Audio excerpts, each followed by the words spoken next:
Okay, so I made a mistake. A few videos ago, I mentioned I was reading a book, Horrorscape. Then I corrected myself on screen and said it was Terrorscape.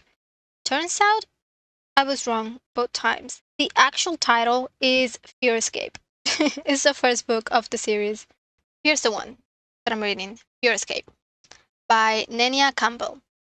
And I'm gonna read the description. It says he followed her because he wanted to own her. She trusted him because she wanted excitement. There's a saying that curiosity can kill, but Valerian Kimball is beginning to learn that satisfaction might just be worse. 14-year-old Valerian lives in an age where anti-heroes and bad boys are portrayed as the romantic ideal, and good guys are passé and boring. So when Gabby McCosey, the school's brilliant but twisted loner, begins to show an interest in her after a chance meeting in a pet store, Paul is intrigued. He's charming and poetic and makes her feel things that she thought were only possible in books. Fear. Because somebody is talking Val. Somebody who wants to hurt her, own her, possess her, maybe even kill her. As her meetings with Gavin unravel into a more complex and frightening relationship, Val can help but wonder if the new boy in her life is her depraved and excessive stalker, and whether he's capable of murder. Time is running out. So, by that description, what do you think is happening? What do you think is gonna happen? My dumbass, thought this was a dark romance. Why? Because I was reading a lot of dark romance at the time. And I really thought this was a freaking dark romance. It is not. Full warning, I am telling you right now, this is not a dark romance. Do not go into this book thinking that because you're gonna be horribly disappointed. The first time I read this, I was a little bit traumatized because I was like, are you kidding me? I invested all this time. This is a three-part series, right? This is a trilogy. We have Fearscape, we have Horrorscape, and then we have Terrorscape. And apparently this was meant to come out in 2020, or it came out in 2020. What is this about? It's been 1 year since Val beat Gavin at his own game. She's buried her life and her old name, but memories from her dark past dug her at every corner. And some of these memories have teeth. The public wants her blood, her enemies want her life, and Val just wants to forget. So she escaped to the city where even the hunted can blend in with steel and concrete. But dead bodies don't stay buried, and hanging paws can be promoted to queen. Interesting. Anyway, so I don't know what happened with Fear Escape or why it's not showing up here, but that is the first book of the. Now I cannot even find it. No, wait. Fuck off. How did I lost that shit? Okay, going back to this one because I don't know why that is not showing up on her page. But when I read this, as I said, I thought this was a dark romance and I was traumatized to find out I spent all that time reading all the three books. I had not seen that there was a third book at the time. I did not read that one. I got a fourth book. That one I didn't was not published by the time I read this one, so. And now I'm trying to reread it because that twist, although it was not expected at the time and it was not my taste, now I'm kind of a little bit more into it. So I decided to give it another try to see what I thought about it. And at first, I was very into it, like very, very much into it. And full disclaimer, up until this point is gonna be the spoiler-free version, I guess you could say. And the rest, I'm just gonna spoil. Also, I guess I should have said that before I read the description of the fourth book, but whatever. I decided to give it another try because I'm way more into the premise now. Like I mentioned in the other video, I thought it was 100 pages. This is apparently less than 300 pages. It is 289 pages still. I'm at 76%, which means I probably have like 50, less than 50 pages left to finish this book. And we're still here. I think the reason is because I was very into this book. Like, I was flying through it, I was hooked. I started reading this on April the 2nd, and I took a break from reading that one, and I continue reading this. Let me see. I continue reading this. Oh, would you look at that? So, yeah, I started reading this on April the 2023. Did not finish it again on April 2023, but then picked it up again on April 2025. And yeah, 220 out of, yeah, I have like, what, 50 pages left in order to finish this one. I picked it up again the 22nd of September. And like I said here, I was very into it. Teens are weird. Love the not romance aspect because that's what I was looking for in the book at the time. To not be romance. Because romance sometimes like dries me out so much. Like it's still like I love people being happy, but there's such a struggle with romance.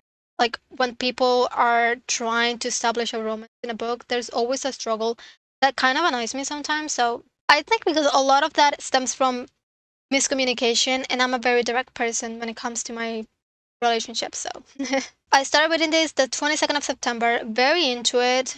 I had so many thoughts, and the reread was so much cooler because I only remember the highlights. But then, like I said, I got to 76%, which is right when she's starting to investigate who her stalker could be. She decides to go to the house.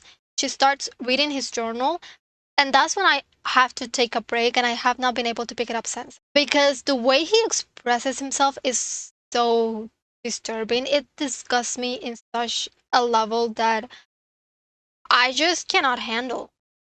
Like, let me see if I can find some of. I do have the book here, and I'm gonna force myself. Yeah, I'm at 159 out of 210. Apparently, that's what it shows up on my iPad, but I do have a bigger iPad, so over a female, no less. That's the last one that I highlighted because that really sums up the type of person. There is such, listen, people are gonna debate this a lot. We associate, psychologically speaking, we associate females with animals. We don't associate females with people. We associate them with animals.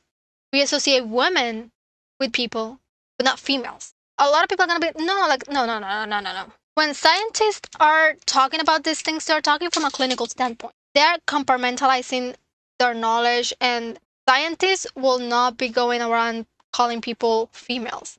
They will call them women. There's ethics in here, and it's one of the things that they always tell you. It's like you have to learn to differentiate your field of study from your real life. They cannot get mixed up. That's the last one, the last highlight that I did over a female, no less, because I feel that really sums up. Oh, actually, this is 77%. So, like the way he was expressing, he started. This is literally, I think, the only chapter that we get from his point of view, and it starts with, "I saw two lions mating today," which I don't know if you guys like. I literally was talking about this. How like a lot of people that I met in college came from private Christian schools or private religious schools. They were not shown health class videos. Like they did not take health class. They were not shown those mating videos, like pregnancy videos. They none of that. They did not know any of that. Like basically a lot of health things that they just were brushed off because they were not those things were not explained to them.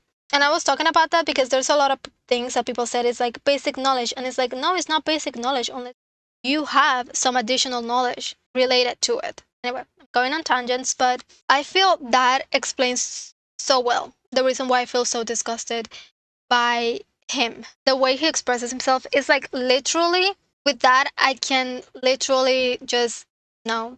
He doesn't see her as a human being, he sees her as an animal, he sees her as a prey, which it is mentioned multiple times before, but such an interesting way. The way you refer to other people says so much about you. You know what he reminds me of? The Alpha Bros. They always want to use these animal kingdom terms like, oh, we are animals, and this is the mating call, and this and that. And it's like proof, like, it's like there's no proof that any of that has ever worked. He reminds me of that. Because the quote where he says over a female, no less, he's talking about another guy that is interested sort of in the same girl as him, Valerian, and they lock eyes in class, and he says, locking eyes is considered aggressive in the animal kingdom.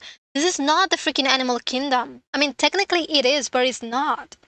Because we're fucking human beings. And that should be the difference. Animals base all of their actions on instinct. Humans base their actions not only on instincts, but on thoughts, on consciousness. They have to analyze things. And that is the difference between animals and humans. And I know it's a book, but it's driving me insane because I know there's people that literally think like that. And it disturbs me so much. Because there's a reason why we are not called animals. There's a reason why we domesticate animals. There's a reason why we are called human sapiens, like Homo sapiens. Not only are there genetic differences, but there are like intellectual differences. There are physical differences. And I want to finish this book. I really, really do. But it's so freaking hard. The antagonist makes me disgusted and makes me disgusted. And I just have to push myself really, really hard. But I will update you because, you know, how many do I have left? How many pages do I have left? I have 4 chapters left, so I should really push myself through it because I do need to finish another book for this goal, for this year's goal. So, okay, I just picked up something weird. He mentioned previously when they were talking because she asked him about his relationship with his mother, which, funnily enough, he's Spanish, but he's from Spain. And he mentioned that he actually loved his mother, he had a good relationship. But over here, when talking about the fact that he received a letter from her and one of his sisters is getting married, he says there is too much of her bitch mother in her, referring to Ana Maria, her sister, which is the least favorite of his sisters. There's something there's something about people's, like, kids exploring their sexuality that makes me a bit uncomfortable as I get older. Okay, finally, I finished the book and just forget everything that I said previously. I'm gonna give it 5 stars. No, it was amazing. I think very few books can evoke this many emotions, and for it to be a less than 300 pages horror book, it was amazing. Like, wow, I am shook at how underrated it is, to be honest. This is a horror book that can happen in real life. There's nothing scarier than that. Something that can happen to you, and that can happen to anyone. This is a cautionary tale in a way. Can feel like. So yeah, it's fantastic. The fact that I was so disgusted by the antagonist's point of view is proof that it was written in a really good way because I could literally see that thought process belong into someone. And it's so disturbing. If you experience something similar, it's so triggering in a way. Yeah, it was fantastic. Give it 5 stars. I'm planning on reading the other two, or maybe even the other three, because I do know that there's another one that I have no idea was released, but I am going to read that one too. So, do I recommend this book? It is tough. This is, like I said, this is not a dark romance. This is a cautionary tale. This is a horror book. Like, be aware that this has very sensitive topics. This is, like, in the last 80 pages, it becomes sort of unhinged in a way. Like, I don't know how to explain it, but just be prepared to be triggered, be prepared to be disgusted, and to have to confront some things about life. Yeah, it was an amazing book for me, and I'm so glad that I gave it a chance and that I did not actually DNF'd it because the ending, wow, made it so worth it. Like, it was so sad, so heartbreaking. So, but something that happens more often than not, and literally the Cassie trial proved it. Which I think is the most popular case, but sadly, not the first and not the last. So, yeah, thank you for watching, I guess.